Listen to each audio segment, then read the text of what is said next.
The journey of Blake was a quiet boy from a small town in Ohio, USA. He loved books, stars, and the sound of rain.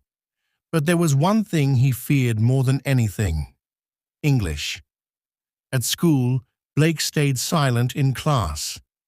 When the teacher asked him to read, his hands shook. When he tried to speak, his voice broke. He thought, maybe I'm not smart enough. Maybe English is not for me. But deep inside, Blake had a dream. He wanted to travel. He wanted to meet people from other countries. He wanted to write stories and speak with confidence. He just didn't know how to begin. The first spark one rainy afternoon. Blake sat by the window. He watched the drops fall and thought about his future. He opened his old laptop and typed, "How to learn English for beginners." He found a video. A man from New York was teaching simple English words. Blake listened. He repeated the words slowly. "Hello. Thank you. I am Blake." He smiled.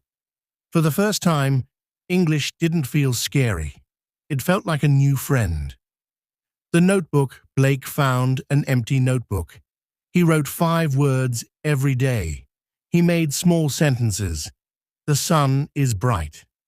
My name is Blake. I like music. He practiced in front of the mirror. He spoke to himself. Good morning. How are you? At first it felt strange, but slowly it felt natural. The routine. Blake made a plan. Every morning he watched one English video. Every afternoon he wrote 5 new words. Every night he spoke in front of the mirror. He didn't miss a single day. Even when he was tired, even when he was sad, he kept going. He started watching movies in English. At first, he used subtitles. Then, he tried without them. He listened to songs. He sang along. He didn't understand everything, but he understood enough to feel proud. The first conversation. One day, Blake joined an online group. People from New York, Chicago, and Los Angeles were there. They spoke English. Blake was nervous. His hands were shaking. But he said, "Hello, my name is Blake. I am learning English." Everyone smiled. Someone said, "Welcome, Blake." Another said, "Your English is good." Blake felt happy. He had spoken English, and people understood him. The library moment. Blake visited the local library. He saw big books in English. He felt scared. He thought, I cannot read these. But then he remembered Sarah, a girl from the online group. She once said, "Start small. 1 page today, 2 pages tomorrow."